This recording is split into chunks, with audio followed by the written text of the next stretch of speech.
예배에 오신 여러분 예수님의 이름으로 환영합니다. 또 반갑습니다. 한 분 한 분 이렇게 만나서 대화도 하고 또 식사하면서 이야기도 하고 삶도 나누고 그러면은 참 좋겠는데 그런 삶이 요즘에 허락이 안 돼서 너무나 안타깝습니다. 그러나 예배를 통해서 여러분의 얼굴을 뵐 수 있고 또 말씀으로 서로 화답할 수 있는 것을 감사합니다. 여러분, 우리의 인생이 어디에 있고 어디로 향해서 가고 있는지를 잘 아는 사람을 그리스도인이라고 말할 수가 있습니다. 우리는 예수 그리스도를 구주로 모시고 이 땅의 삶에서 하나님 나라 천국을 향해서 가고 있는 영혼의 순례자다, 이렇게 우리가 얘기를 합니다. 즉 다시 말해서 우리가 살아가는 것은 이 땅의 목적이 다 있는 게 아니고 영원한 천국에 있다라고 하는 것을 성경이 말씀하고 있습니다. 우리가 예수님을 구주로 믿는다는 것, 구원자로 믿는다는 것, 또 삶의 주인으로 모신다는 것은 사실은 늘 성경이 말씀하시는 바와 같이 차원이 다른 세계에 대해서 말씀해 주시는 겁니다. 저는 늘 이 차원에 대해서 제가 전문적으로가 아니라 상식선에서 여러분에게 많이 나눴습니다. 모든 이 세계가 차원이 있지 않습니까? 흙의 차원, 또 식물의 차원, 동물의 차원, 영과 육을 가진 인간의 차원, 영적 존재인 귀신과 천사의 차원, 그리고 그 모든 피조 세계를 창조하신 전능하신 하나님의 차원이 있는 것이죠. 그러나 우리가 신앙생활, 특별히 신앙생활을 할 때 기독교를 비롯하여 다른 신앙한다고 생각할 때는 믿을 신자를 씁니다. 믿는다는 것은 논리를 얘기하는 게 아닙니다. 우리의 한계 너머에 있는 차원과 능력의 세계를 의지한다는 뜻이 믿을 신자 아니겠습니까? 그런데 그 믿는다라고 하는 것 중에 그 대상이 사람이 만들어낸, 종교학에서 말하는 사람이 한계에 부딪혔을 때 초월적인 힘을 의지하기 위해서 사람이 만들어낸 종교가 있는 것이죠. 그것이 때로는 이 강한 힘을 상징하는 호랑이나 사자나 또는 날짐승의 독수리나 이런 많은 짐승들을 힘의 상징으로 묘사하여 우상호를 섬겼던 고대 사회의 많은 역사의 흔적들이 있는 것을 보게 되고, 또 심지어는 복을 받기 위해서 개구리부터 시작해서, 개구리를 왜 신으로 섬겼을까요? 애굽 사람들이 개구리를 신 중에 하나로 섬겼는데 여러분, 개구리가 왜 신이 됐을까요? 생각해 보셨나요? 여러분은 개구리 보면 막 지저분하다는 생각만 들잖아요. 그래서 시골에 살아보신 분들은 개구리가 알을 낳으면 알을 얼마나 많이 낳는지 아시죠? 그래서 올챙이들이 막 논에 새카맣게 다니지 않습니까? 그러니까 축복의 소산, 축복을 많이 생육하고 번성하는 복을 준다. 그래서 개구리도 신으로 생겼습니다, 애국 사람들이. 그러니까 이 사람들이, 인간이 바라는 어떤 땅의 축복이나 또는 우리의 힘을 넘어선 세계를 뭔가 우리가 극복할 상황이 왔을 때에 사람들이 어떤 피조물인데 강함을 뜻하고 풍성함을 뜻하는 것들을 나무든 돌이든 짐승이든 뭐든 신으로 섬겼다, 이 말입니다. 그래서 그런 신들을 성경은 다 죽은 신이요 우상이다, 이렇게 말하는 겁니다. 그건 사람이 다 만들어낸 것입니다. 그런데 하나님, 우리가 믿는 기독교는 우리가 만들어낸 것이 아니고 하나님이 성령으로 말미암아 인간의 몸을 입고 예슈아라고 하는 히브리어로 예슈아, 구원자라고 하는 이름으로 이 세상에 오셔서 하나님이 창조주이시고 우리는 피조물인 것을 알려주신 것입니다. 그래서 엄격하게 말하면 우리 사람이 만들어낸 종교가 아닌 거예요. 기독교는 하나님이 오셔서 하나님이 당신을 알려주신 계시인 거예요. 생명 자체인 것이고. 그런데 여러분, 이런 말씀을 아무리 지적으로 설명한들 그게 믿어지냐는 거예요. 사람이 차원이 다른 세계에 가는 것을 말할 때 잘 깨달아지지 않는 거예요. 그래서 늘 성경은 말씀하시는 게 뭐냐면, 다른 종교는 가서 그냥 믿으면 돼요. 철학이고 또 사람이 만들어놓은 그냥 한 거니까 그런가 보다 하고 다니고 위로를 받고 그렇게 살아가요. 그러나 기독교는 그런 종교가 아니에요. 하나님이 천지 만물을 창조하신 여호와, 야훼라고 하는 하나님, 스스로 존재하시는, 자존하시는 하나님이 여호와라고 하는, 야훼라고 하는 하나님으로 스스로 존재하셨다는 거예요. 하나님이 삼위일체로, 성부 하나님, 성자 하나님, 성령 하나님, 삼위이신데 일체로 그렇게 존재하셨다라고 성경이 말씀하시는데, 삼위일체를 풀어서 설명할 수 있는 우리 사람이 아니에요. 차원이 다른 세계이기 때문에. 그래서 그것도 믿음의 영역인 거예요.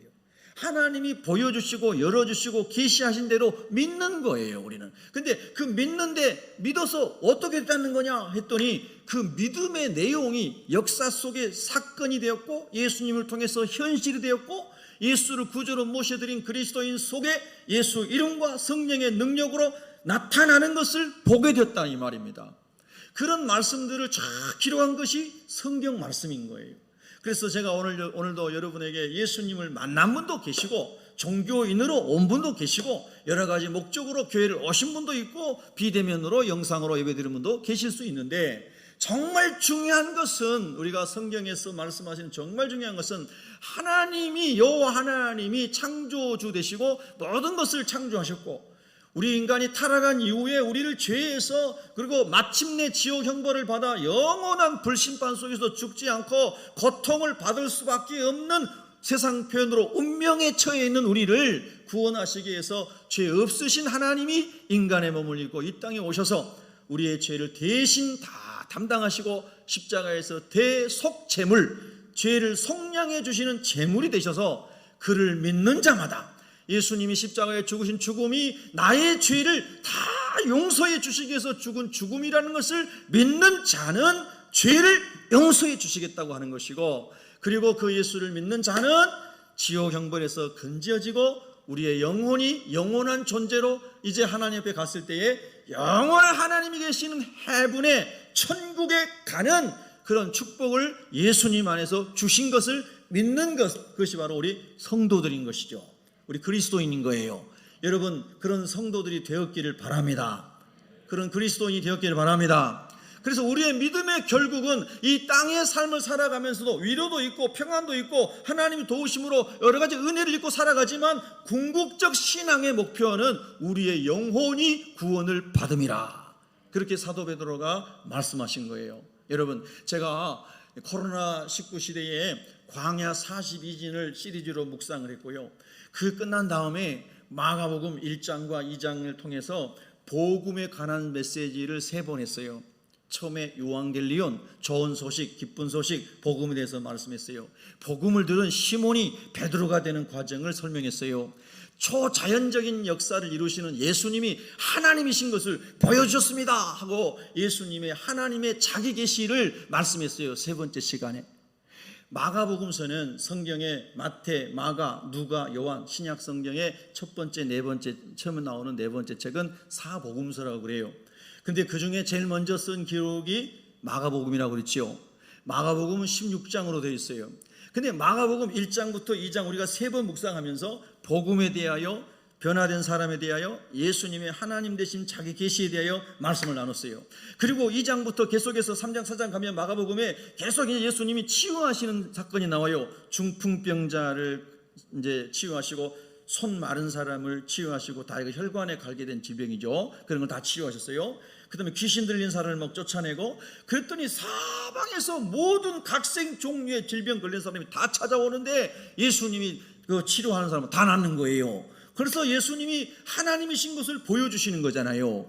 귀신 들린 사람에게 귀신을 내쫓으면서 영적인 세계가 있고 영적인 세계 통치자가 예수님인 것을 보여주신 거잖아요. 그렇죠?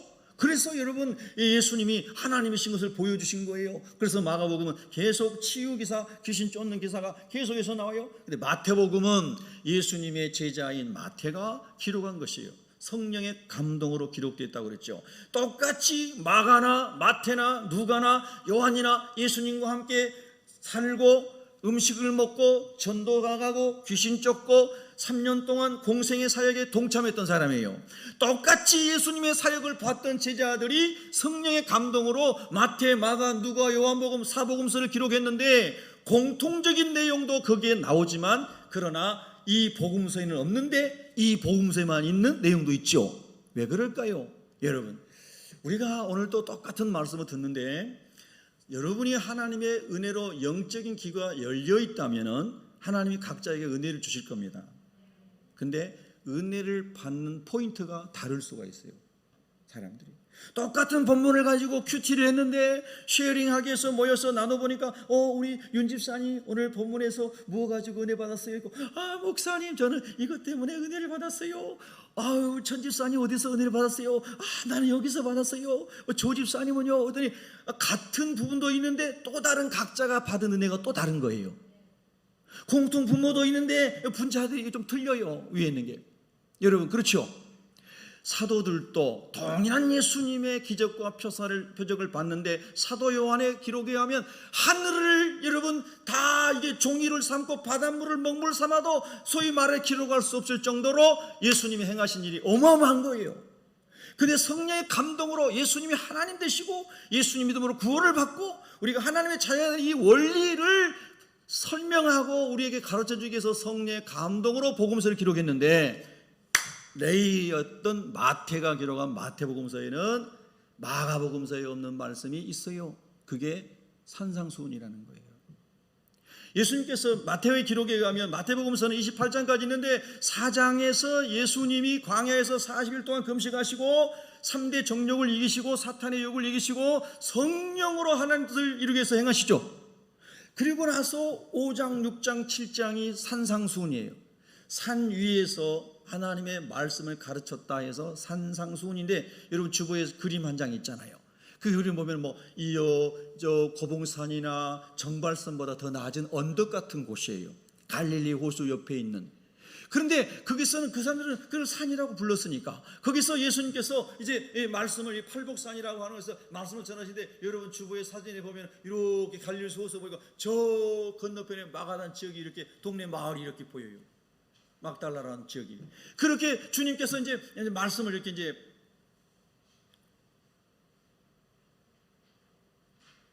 말씀을 전하셨어요. 예. 그런데 왜 마태만 이것을 기록했을까 생각해 보셨어요? 여러분 마태의 원래 직업이 뭐였어요? 세리였어요. 그 당시에 세리는 존경받는 직업이 아니라고 그랬죠. 세리는 죄인과 동급으로 취급받았어요. 그만큼 정의롭지 못하고 탐욕스럽고 자기중심적으로 살았어요. 이웃도 자기 민족도 없었어요. 그렇게 살았던 사람이 세리였기 때문에 세리는 창기와 같은 죄인으로 취급받았어요. 자, 이 본문에 오늘 아침에 제가 묵상을 하는데요. 왜 레이가 마태가 다른 복음서에 없는 이 말씀을 쭉 5장, 6장, 7장에 집대성하여 기록했을까? 아침에 일찍 와가지고요 예배당에서 혼자 기도하면서 주님 왜 그런 거예요? 기도하며 질문하면서 기도를 하는데 문득 그 생각이 들었어요. 레이는 심령이 세상 것으로 가득 차 있는 사람이었어요. 탐욕으로 가득 차 있는 사람이었어요. 그래서 예수님께서 이 육신의 축복을 넘어선 영의 축복에 관한 말씀을 하실 때 다른 12 제자들도 은혜를 받았겠지만 11 제자들도 은혜를 받겠지만은 특별히 세속적인 탐욕에 완전히 영혼이 잠겨 있는 이 레이에게는 가장 큰 충격으로 그 말씀이 다가오지 않았을까?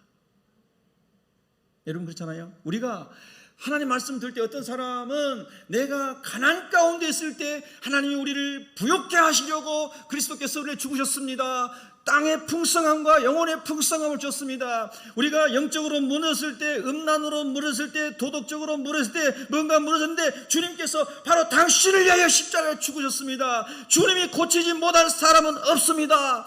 둘째 아들 탕자 같은 사람도 누구든지 주님께로 돌아오게 하면 주님이 하나님의 자녀가 된 특권을 주셨습니다. 이런 말씀하실 때 방황하던 청소년이나 방황하던 사람이 그 말씀을 들을 때는 훅 들어오는 거예요. 말씀이 내게 주신 말씀으로. 그렇잖아요. 그러니까 심령이 가난한 자에 대한 영혼의 축복에 대한 메시지를 전할 때 세리로서 탐욕적인 삶을 살았던 레이가 그 말씀이 훅 들어왔을 거라는 생각이 들었어요. 그건 제 묵상입니다. 그냥. 그래서 레이가 이 기록한 예수님의 산상수훈의 첫 번째 복은 심령이 가난한 자는 복이 있나니 천국이 그들의 것임이요. 할렐루야. 여기서 가난은요 물질의 가난을 말하지 않았어요. 물질이 가난하고 물질이 부한 것 이것을 말하지 않았어요. 물질이 부한 사람도 물질이 없는 사람도 심령이 가난한 자가 복이 있다 이렇게 말씀하신 거예요. 그러면 심령이 뭘까요? 여러분, 이 심령이 우리나라 말로 심령이라고 번역된 말이 헬라어로 푸뉴마, 푸뉴마. 한번 따라해볼까요? 푸뉴마. 예, 한번 이제 들어보시고 말해본 거예요. 푸뉴마인데 창세기 2장 7절이 인간의 기원을 설명하고 있어요. 인간은 소마라고 하는 흙과 그리고 푸뉴마라고 하는 영혼으로 만들어진 것이다. 헬라식으로 말하면 그런 거예요. 그런데 여러분, 이 소마라고 하는 이 흙덩어리인 몸은 흙으로 지금 가는 진행 중에 있는 거예요. 태어나자마자 이제 10살, 20살, 30살, 뭐 한 40살까지는 그래도 정도 몸이 에너지도 생기고 뼈도 튼튼해지고 뭐 이렇게 더 이렇게 강하게 자라갈지 모르지만 50을 넘어가면 점점 쇠퇴해져 가는 거죠. 혈관도 약해지고 근육도 약해지고 모든 에너지가 빠져나가면서 소마, 흙으로 돌아가는 준비를 하는 거예요. 근데 우리가 하나님을 모르고 영적인 세계를 모르면 이 소마의 세계에서, 육의 세계에서 레이처럼, 세리처럼 사는 거예요. 근데 분명히 하나님은 육을 가진 우리에게 육이 누릴 수 있는 풍성함도 주셨어요. 그런데 그 육 너머의 영혼이 누릴 수 있는 풍성함을 하나님 또 주신 것이거든요. 그러니까 영혼의 풍성함과 육의 풍성함이 균형을 이룰 수 있어야 되는 거죠. 아니, 더 영의 풍성함이 영원한 것이기 때문에 영의 풍성함으로 충만해지는 것이 존재가 기뻐지는 거예요. 여러분 보세요. 오늘날 우리가 복을 말하면 뭐 오복을 말하고 칠복을 말하고 팔복을 말하고 말할 수 있겠죠. 땅에서 오복, 자식이 잘 되는 게, 자녀가 잘 되는 게 복이죠. 건강이 복이에요. 치아가 건강한 게 복이죠. 시력이 있고 뭐 밝은 게 복이죠. 뭐 이것도 복이고 저것도 복이고. 여러분이 막 내가 복 받기 이런 게 헤아리면 뭐 10개, 20개, 30개 그것뿐이겠습니까? 많은 복을 얘기하는 거예요. 땅에서 복을 얘기할 때 이런 복 저런 복 저런 복 다 얘기해요. 여러분, 아브라함의 복이라고 그래서 우리가 상징 언어로 얘기를 해요. 하나님이 땅에 아브라함의 복을 주신 것처럼, 요셉의 복을 주신 것처럼 여러분도 선한 청지기로 하나님 쓰시기 위해서 땅에 복을 주시기를 바랍니다. 가난으로 살아가는 것이 기쁨은 아니니까요. 하나님, 내가 능력이 있고 하나님 재능을 주셨으면 물질을 권능을 하나님이 주시옵소서. 그래서 뭐 하려고 하나님 질문하시면 하나님의 목적을 위하여 선한 청지기로 쓰임받고 싶습니다. 부모 없는 자녀들, 조부모 가운데 사는 조성가정, 뭐 여러 가지 어려운 가정에 자라는 자녀들을 내가 좀 10명, 20명 좀 책임져 주고 싶습니다. 예수님의 이름으로, 교회의 이름으로 하나님 영광을 위해서 내가 섬기고 싶습니다. 병든 자가 있는데 수술을 했는데 수술비가 500만 원이 나왔습니다. 수술비를 댈 수 없는데 하나님, 제가 몰래 예수 이름으로 그 500만 원 수술비를 대주고 싶습니다. 할렐루야. 저도요, 저희 어머니가 대수술하고 수술비가 1,500만 원이 나왔었는데요, 의료보험 다 감하고도 500 얼마가 나왔어요. 제가 어떻게 그 병원비를 냅니까? 우리 성도님 중에 3분이 서로 자기가 내주겠다고, 서로 세 사람이 선의의 싸움을 하다가 한 사람이 냈습니다. 얼마나 감사한지 몰라요. 정말 너무너무 감사하더라고요. 은혜로 사는 거예요. 은혜로 살아. 하나님하고 하나님께서 우리에게 그런 물질의 복을 주시면은, 나에게 그런 물질의 복을 주면 내가 이렇게 선한 청직으로 주님을 위해 살고 싶습니다. 여러분, 비즈니스 하신 분들 그런 소원을 가지고 기도하시기 바랍니다. 우리 교회 사업하는 사람 별로 없나 보네. 또 공부를 하시는 분은 하나님, 내가 이런 재능을 주셨는데 어렵게 혼자 공부하고 또 기댈 언덕 없는 아이들을 모아가지고 내가 수학도 가르쳐주고 영어도 가르쳐주고 그림도 가르쳐주고 음악도 가르쳐주고 뭐 하면 아무도 안 하는 은사가 다 다른 겁니까? 여러분은 하나님 내게 주신 은사를 활용해서, 하나님, 난 노동을 잘하는, 나는 곡괭이질을 잘하고 나는 톱질을 잘하는 이런 재능이 있습니다. 하나님, 나는 이런 일로 또 내가 섬기겠습니다. 할렐루야. 여러분, 게으른 것은 마귀가 주는 거예요. 일하지 않는 것은 하나님 원하지 않습니다. 열심히 우리의 은사를 따라서 열심히 살아가시기를 축복합니다. 내일 주님이 오신다 하더라도 오늘 열심히 살아가시기 바랍니다. 그래서 주님께서 우리의 재능대로 많은 것을 맡겨주셨을 때 역시 우리는 청지기가 되시기를 바랍니다. 내가 주인이 아니라 주님의 일을 이루기 위한 선한 청지기가 돼서 살아갈 때에 하나님이 우리 인생을 멋지게 기쁘게 사용하실 줄로 믿습니다. 그런 점에 있어서 땅의 축복은 좋은 것입니다. 그런 점에 있어서 청지기로서의 기쁜 거죠. 그러나 그것도 이 땅에서 다 지나가는 것입니다. 우리 한번 고백해 볼까요? 땅에 있는 모든 것은 다 지나갑니다. 그래서 여러분, 영원한 것이 무엇입니까? 수많은 흙으로 돌아갑니다. 저는 수많은 사람의 장례를 치렀습니다. 첫 번째 화장터에 가서, 벽제 화장터에 가서 맨 처음에 어느 신자분의 그 시신이 다 화장이 돼서 요만큼 나올 때 참 그때는 너무 많은 생각이 들었습니다. 가족이 없는 분, 어떤 우리 교회 세 가족이 말이죠, 자기 이모님인가 누가 돌아가시는데 장례를 치러줄 사람이 없다고 저한테 치러달라고 그랬습니다. 그래서 제가 장례를 치러드렸는데 꽤 오래된 이야기입니다. 그래서 벽제에 가서 화장을 하고 장례를 다 치렀습니다. 그때 제가 처음, 아마 제 기억으로는 처음 화장에 분칠하는 거 말고요, 태워가지고 재만 나오는, 딱 한중 돼서 나오는, 할머니시니까 마르신 분이니까 양도 작아요. 소마, 먼지로 돌아간 거예요, 육은. 근데 영혼은 불멸이에요. 푸뉴마, 영혼은 하나님께로 와서 다시 하나님께로 돌아가는 거예요. 모든 사람은 죽는 날이 오고, 히브리서 9장 20절 말씀처럼 심판의 날이 오는데, 죄가 있는 사람은 영원한 지옥 형벌에, 죄가 용서된 사람은 영원한 천국으로 심판 날이 오고 있습니다. 과학자들은 말합니다. 여러분에게 또 다시 주지시켜 드립니다. 여러분, 과학자들은 말합니다. 지구 환경이 앞으로 온도가 1.5도, 1도만 더 올라가도 인천공항이 다 잠긴다고 얘기합니다. 서울 마곡지구 다 잠긴다고 말합니다. 고양시도 많은 부분이 잠긴다고 시뮬레이션이 나옵니다. 여러분 집도 잠길지 모릅니다. 1.5도, 1도, 2.5 올라가도. 여러분 보십시오. 다큐멘터리들을 과학자들이 얘기하는 것입니다. 10년 안에, 2030년에 그러한 일이 일어나다고 말합니다. 정말 우리는 아무것도 모르고 살아가는 사람이 많습니다. 실제로 그 과학자들이 그렇게 얘기한 사람들은 심각하게 얘기합니다. 심각하게. 그러나 우리는 그런 건 머나먼 얘기인 거죠. 대부분의 사람들은 그냥 오늘 잘 살면 되지, 뭐 어떻게 알아서 되겠지 뭐. 여러분, 하나님의 계획과 하나님의 시간표에서 보면 종말을 향해 가고 있는 거예요. 근데 성도의 시간표는 새로운 영원한 시작을 향해 가고 있는 거예요. 그래서 그리스도인들은 소망의 사람인 거예요. 우리 그리스도인은 그래서 부활의 신앙이 있기 때문에 희망이 있는 거예요.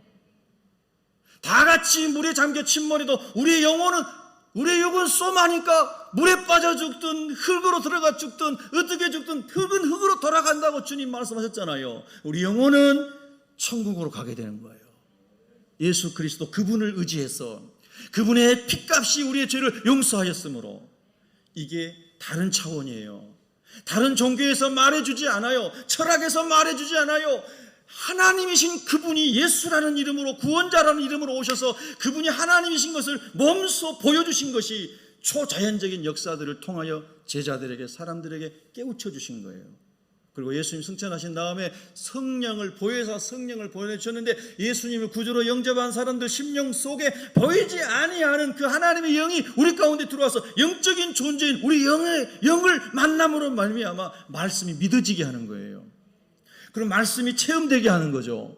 그것이 하나님이 우리를 만드셨을 때 푸뉴마라고 하는 영이, 하나님의 성령, 하나님은 영이시니 예배하는 자가 실영과 진정으로 예배할지니라, 그 영이 다 푸뉴마예요.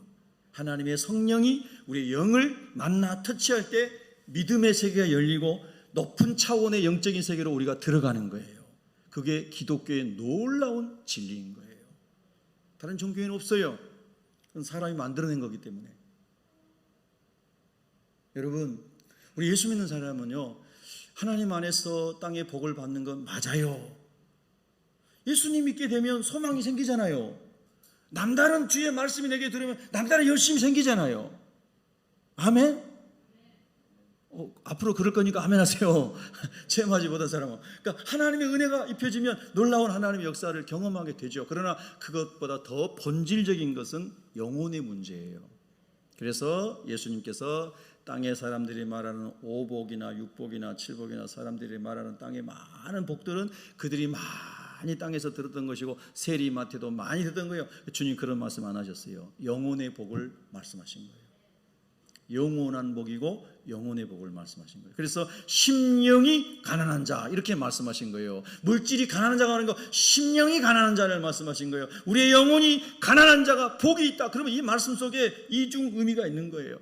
그러면 우리가 하나님을 알지 못한 사람이 자기가 모든 것을 아는 것처럼 영적인 부유함과 영적인 교만에 빠져 있어서 귀가 어두워졌구나 하는 말씀을 캐치할 수 있어야 되는 거예요.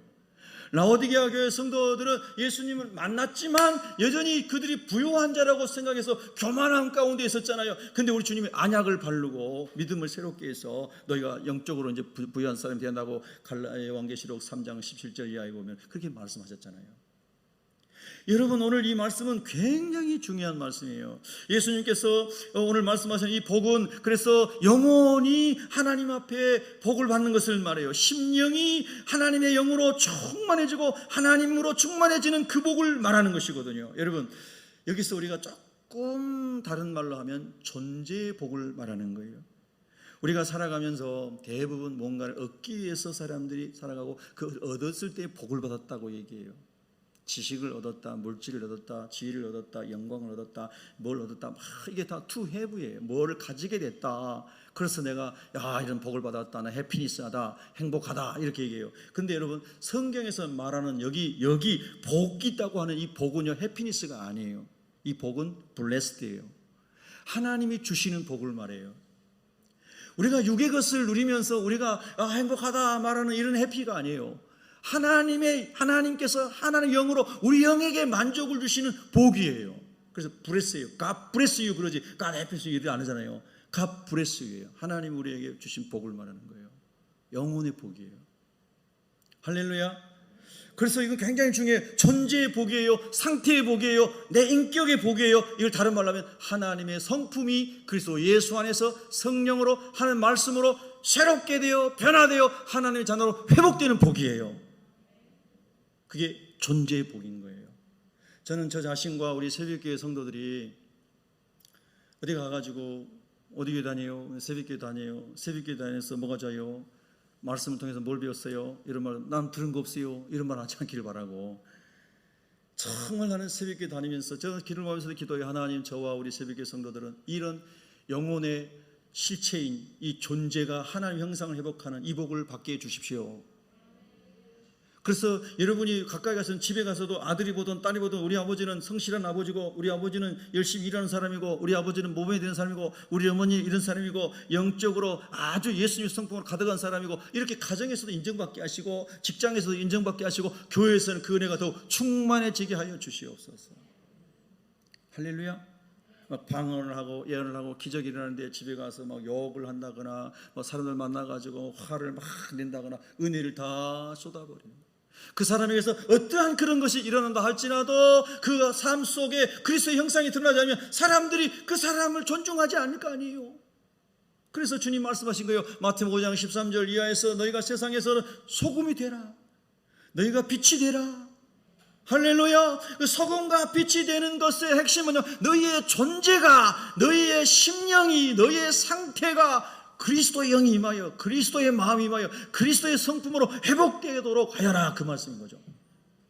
그래서 예수님이 그리스도이시고 예수님이 복음이시고 예수님이 하나님 나라이신데요, 예수님 안에 팔복이 이루어져 있는 거예요. 예수님 그 팔복을, 그 예수님 그분을 우리 안에 심기를 원하시는 거예요. 제 안에, 여러분 안에 그 팔복을 심기를 원하시는 거예요. 여전히 갈릴리 사람들은 힘들고 가난하고 천대받고 무시당하고 출세길 막히고 그런 사람들이었지만 그들의 영혼은 하나님의 나라가 임함으로 말미암아 하나님의 복을 받는 사람이 되기를 주님이 원하신 거죠. 여러분 보세요.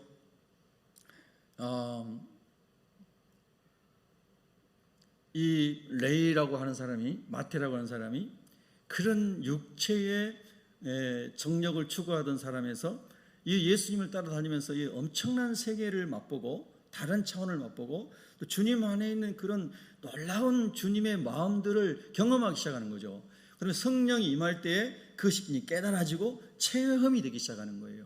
여러분, 우리가 늘 그러잖아요. 예수님 하나님이시죠. 예수님은 하늘 영광을 버리시고 이 땅에 오셨죠. 육신을 입고 오셨죠. 육신을 입었다는 것은 하나님의 신성을 제한하셨다는 것을 의미합니다. 몸 속에 들어오셨잖아요. 하나님 영이신데 제한을 입으신 거예요. 매를 맞으셨잖아요. 채찍에 맞으셨죠. 십자가에 못이 박혔어요. 감당할 수 없는 고통인 거예요. 그 예수님이 저와 여러분을 죄에서 지옥에서 건져내시기 위해서 하늘 보좌를 버리시고 이 땅에 오신 거잖아요. 그렇죠. 그 주님을 알게 되면, 그 주님을 성령으로 믿어지게 되면요, 우리의 영이 살아나는 거거든요. 그러면서 하나님 안에 있는 영혼의 복이 무엇인지를 알게 되는 거예요. 다시 말해서요, 예수님을 구원자로 만나지 못한 사람은 영혼의 복의 의미를 모르는 거예요. 그 복의 가치를 모르는 겁니다. 여러분, 예수 그리스도 성령으로 말미암아 여러분의 구원자로 삶의 주인으로 만날 수 있기를 원합니다.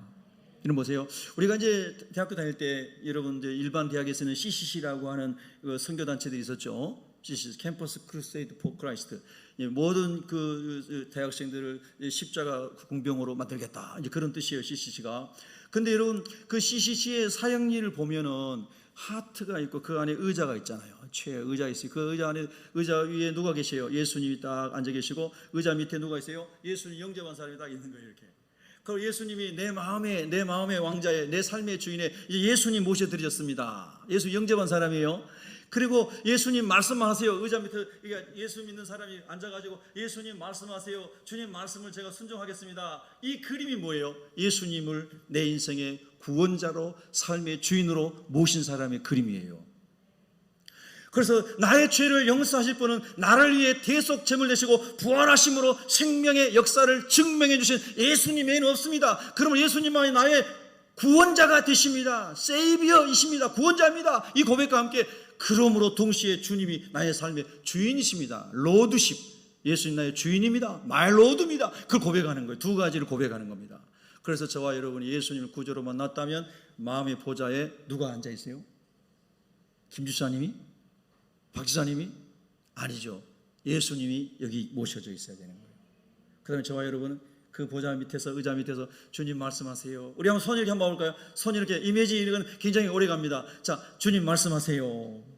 네. 그럴 때 주님이 성경 말씀을 통해서, 성령을 통해서 우리에게 말씀하시고, 우리는 아멘, 아멘 순종할 때 우리의 성품이, 존재가 예수님을 닮아가게 되는 거죠. 여러분, 예수님 닮는 것이 저와 여러분에게 큰 행복이 되기를 바랍니다. 정말입니다. 여러분, 주님 만난 사람은요, 그래서 가정에서 꼭 여러분 모범이 돼야 돼요. 아버지로서, 아내로서, 자녀로서 모든 부분에 자기 역할에서 본이 돼야 됩니다.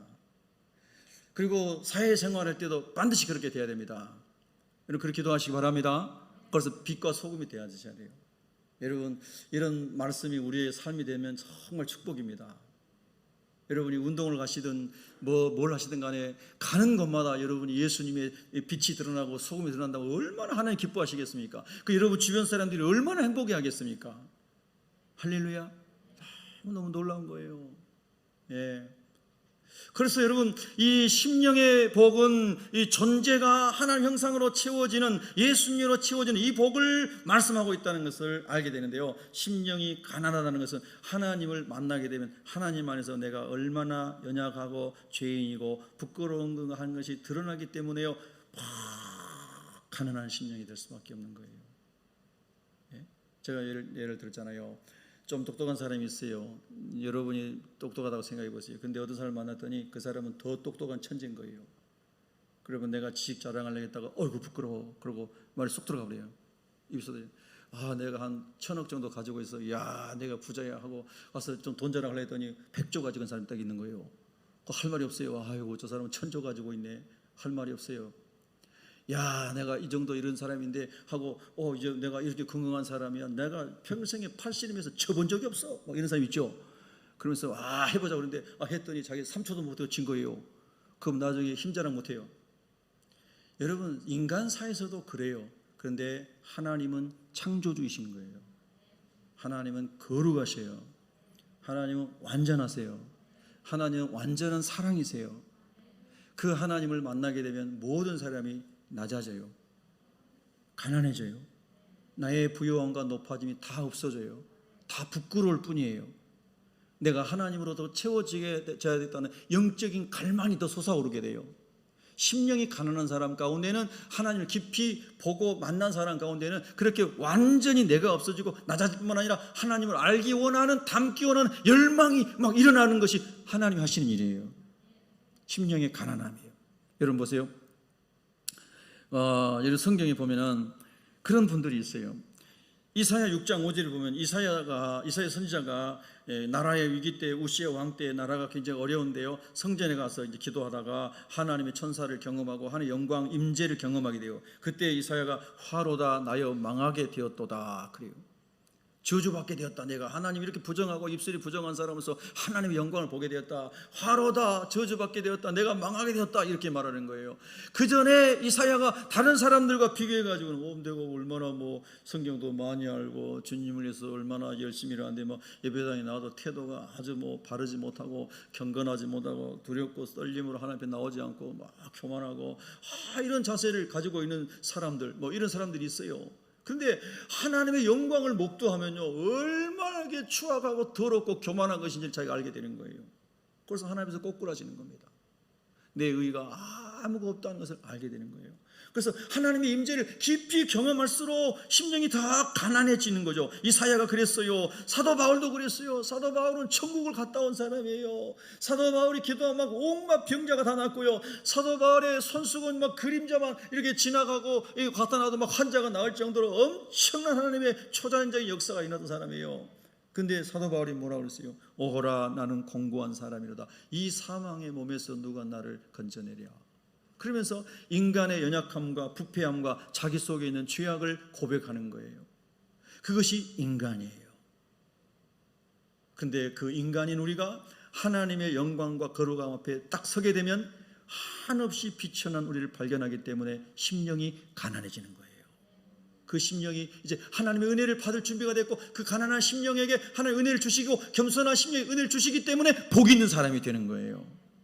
할렐루야. 누가복음 18장 13절에 보면은 세리와 바리새인이 성전에 가서 기도를 했어요. 유명한 말씀이죠. 세리는 아까 말씀드린 것처럼 죄인 취급받은 사람이었어요. 그래서 성전에 가기는 갔는데 유대인이니까 예배당에 가서 예배를 드려서 가긴 갔는데 너무 자기의 삶이 부끄러워서 저 뒤에 서가지고 멀리 서서 감히 눈을 들어 하늘을 쳐다보지도 못하고 다만 가슴을 치면서 이르기를 하나님이여 불쌍히 여기소서 나는 죄인이로소이다 그랬다는 거예요.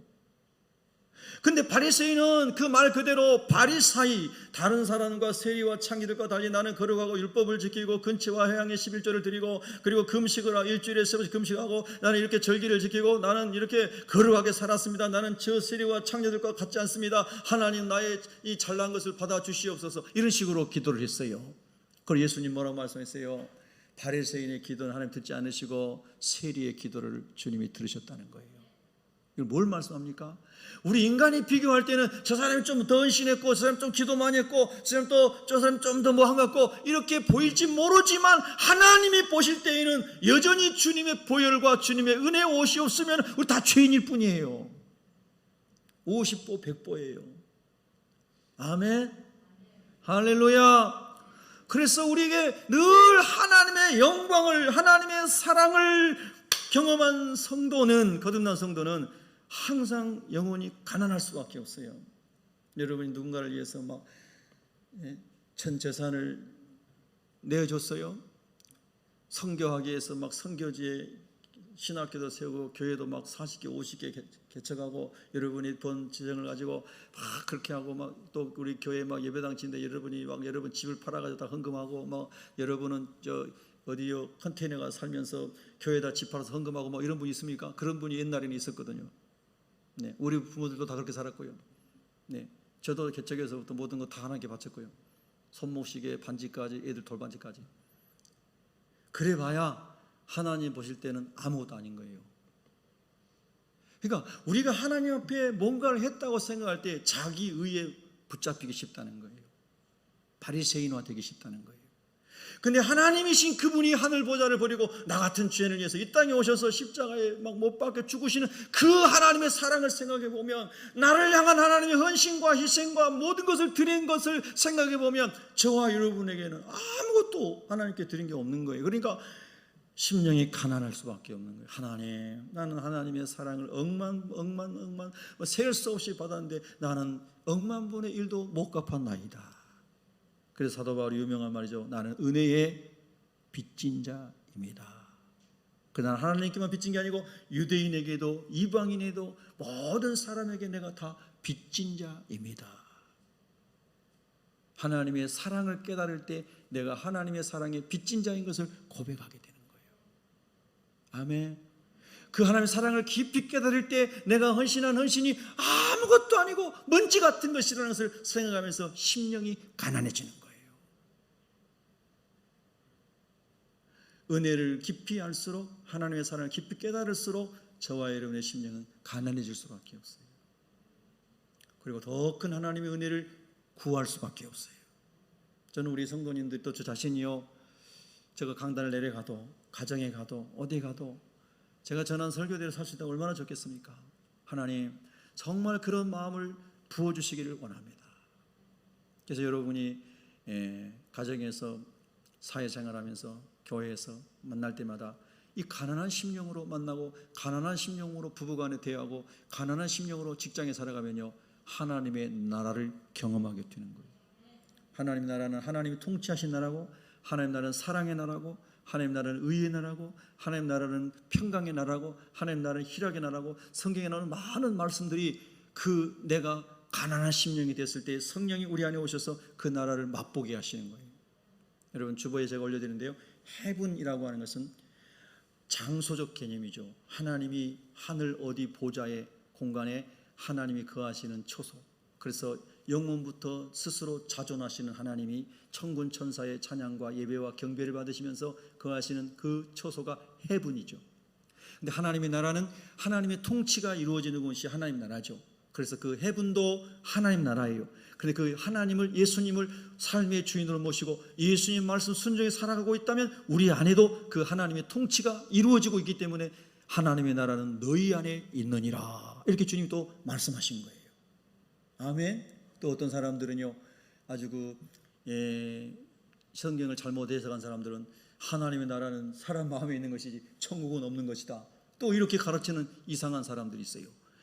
예수님이 내가 너희를 위하여 처소를 예비하러 가노니 내가 가서 처소를 예비하면 다시 와서 너희를 나 있는 곳에 데리고 가리라. 할렐루야. 분명하게 주님은 장소적 개념의 헤븐을 말씀해 주셨어요. 할렐루야. 그런데 그 하나님의 통치가 이루어지는 천국 그 헤븐 이외에도 지금 내 안에 주님 말씀이 나를 다스리고 주의 성령이 나를 다스리시면 내 안에 하나님의 나라를 경험한다는 거예요.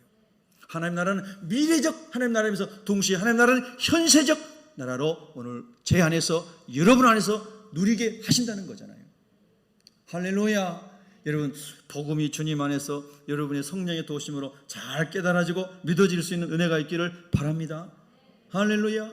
그리고 여러분이 이 가난한 심령을 가지고 있는 사람이라면요, 저는 요즘에는 자꾸 부부와 가정의 얘기를 많이 합니다만요, 여러분 가정이 천국이 돼야 되는 거예요. 여러분 가정에 가가지고 남편은 아내에게 그리스도께서 교회를 사랑하시는 것처럼 잘, 할렐루야, 아내도 남편을 잘 섬기고, 그래서 정말 이 정욕과 이 음란과 이 악한 영들이 막 부부를 갈라놓고 가정을 파괴하는 이 악한 세대 가운데서 하나님의 말씀으로 잘 무장이 되어서 부부가 서로에게 신실하고, 할렐루야, 하나님의 말씀으로 잘 격려하고 자기 위치에서 자기 책임을 잘 감당하고, 그러면서 영적인 하나님의 소원을 가지고 영적인 가난한 심령이 된다. 여보, 난 너무 미안해, 나는 부족한데 당신이 나를 잘 섬겨줘서 너무나 감사해요. 서로가, 할렐루야. 여보, 나는 당신이 보기에 나는 너무나 못 미치는 사람인데 나같이 부족한 사람을 남편으로, 아내로 이렇게 잘 또 섬겨주고 사랑이 참 고마워요. 심령이 가난한 자에게 하나님 주시는 은혜인 거예요. 심령이 가난하지 않으면, 하나님으로부터 은혜를 입지 않으면, 하나님의 사랑과 긍휼과 하나님의 용서에 대한 깊은 체험이 없으면 그런 심령이 가난한 마음이 생기지 않아요. 당신 나보다 돈 못 벌잖아, 나보다 못 배웠잖아, 집안이 어떻잖아, 당신 성격이 이렇잖아, 저렇잖아, 그러면서 맨날 차기만 하는 거예요. 이렇잖아 저렇잖아, 맨날 차기만. 여러분, 그 하나님이 없는 사람인 거예요. 하나님의 성령이 임하고 하나님의 말씀이 임하고 은혜가 임하면 가난한 심령에 대해서 교만한 마음이 낮아지게 돼요.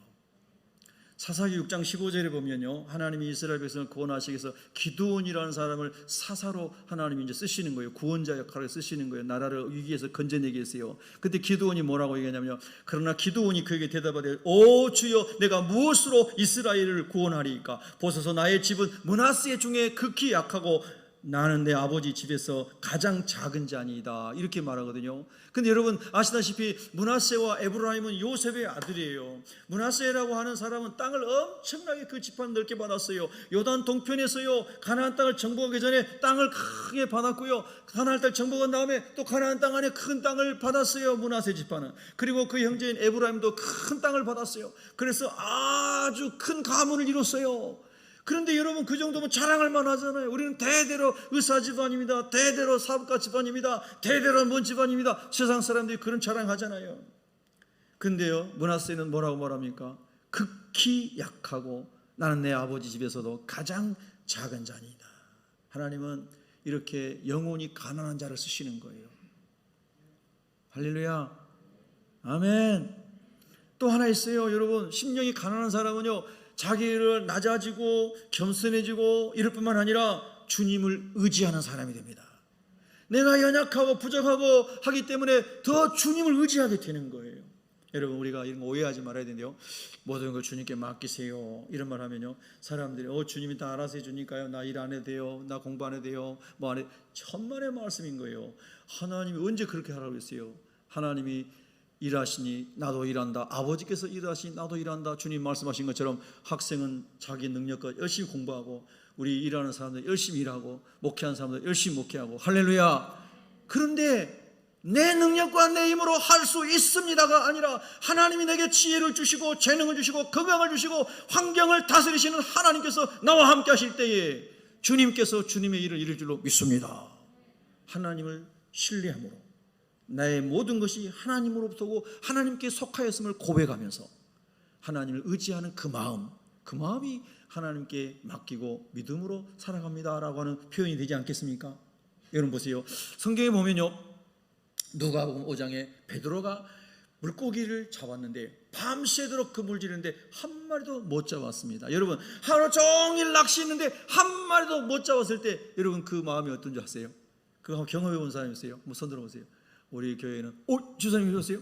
이야, 제가요 언제 한번요 우리 아들이 아빠 낚시 좀 하고 싶어요. 그리고 우리 아이가 꼬맹이 때요 초등학생 때인가, 그래서 제가요 저 연천에 백학저수지라고 있어요. 백학저수까지 데려가가지고 야 아들아 우리 한번 낚시해보자고 막 낚싯대도 사고 뭐 사고 사는 거 많이 사고 또 낚싯대 들어가면 돈 주고 들어가잖아요. 그런데 한 마리도 못 잡았어. 제가 시골 살 때는요 대나무 낚시 만들어 대나무 잘라가지고 그걸로 실 엮어서 밥풀떼기만 해가지고 방죽에 넣어도 붕어가 쑥쑥 올라왔거든요. 그러니까 난 또 그런 줄 알고 야 아빠 얼마나 많이 잡아왔어요, 아빠 얼마나 잡았다라 한 마리도 안 잡힌 거 돈 내고 시간 버리고 막 야 그래서 기도해서 하나님 체면이 있으니까 아빠 체면이 있으니까 한 마리라도 좀 잡히게 한 마리라도. 그리고 진짜 간절해지더라고요. 그런데요 진짜 요만한 거 하얀색인데 얇은 게 뭐가 하나 나오는 거 이름도 몰라요. 여러분 근데 베드로는 평생 어부예요. 갈릴리 바다가요 손바닥 있는 사람이에요. 밤새 잡았어요. 혼자 잡은 게 아니고요 동지들하고 같이 잡았어요. 근데 몇 마리 잡았어요? 한 마리도 못 잡은 거예요. 근데 우리 주님이 오셔서 말씀하시는 베드로야 깊은 데로 가서 그물을 내려라. 여러분 생각해 보세요. 그의 재능과 그의 전문적인 모든 것 정동원에서 밤새도록 그물지는데 한 마리도 못 잡았어요. 최선을 다했어요. 그런데 예수님 말씀하세요. 예수님은 직업이 목수였어요. 목공이나 하시지 왜 어부한테 와가지고 조언하는 거예요. 되게 우리가 이렇게 반응해요. 근데 베드로는요 성경에 이렇게 나오잖아요. 말씀에 의지하여 내가 그물을 내리리이다. 이게 믿음입니다. 이게 주님께 맡기는 믿음이에요. 내가 최선을 다해요. 주님이 알아서 다 잡아주세요. 그런 게 아니잖아요. 또 가서 그물을 내린 거예요. 그 베드로의 최선인데 믿음이 들어가 있는 최선이에요. 그랬더니요 2배에 가득 차서 2배가 가라앉을 정도로 고기를 잡게 하셨다는 거예요. 여러분 우리 인생이 우리가 능력이 있어서 내가 다 갖죠. 그래도 많이 벌어놨죠. 그런데 막 교통사고로 병원 가서 또 다 까먹어. 뭔가 많이 들어온 것 같은데 모아진 게 하나도 없어. 그런 인생이 많죠. 여러분 정말 우리가 삶을 나눌 게 너무 많습니다만 여러분의 재능을 의지하지 마세요. 여러분의 실력을 의지하지 마세요. 하나님을 의지하세요. 실력도 재능도 건강도 다 하나님 주신 거예요. 그래서요 심령이 가난한 사람은 자기를 의지하는 게 아니라 하나님을 의지하게 되는 거예요. 물고기 잡는 사건을 통해서 예수님 베드로에게 그를 가르쳐 주신 거예요. 믿음으로 그물 내렸더니 풍성하게 됐어요. 저는 여행을 바라는 그런 의미가 아니고 여러분의 사업과 공부와 여러분의 사역 속에서 여러분이 주님 안에서 주신 재능을 가지고 열심히 나가는데 하나님께 의지하고 기도하는 가운데 하나님의 선하신 손이 함께해서, 아멘, 하나님의 선하신 손이 함께해서 학생들에게 지혜가 부어지고, 아멘, 또 여러분 사업하는 분들에게 하나님의 은혜가 막 부어져서 놀라운 축복의 열매를 맺혀지기 바라고요. 그런 다음에 여러분이 또 선한 청지기로 잘 쓰임받기를 바랍니다. 할렐루야. 심령이 가난한 사람이 되십시다. 기도하겠습니다.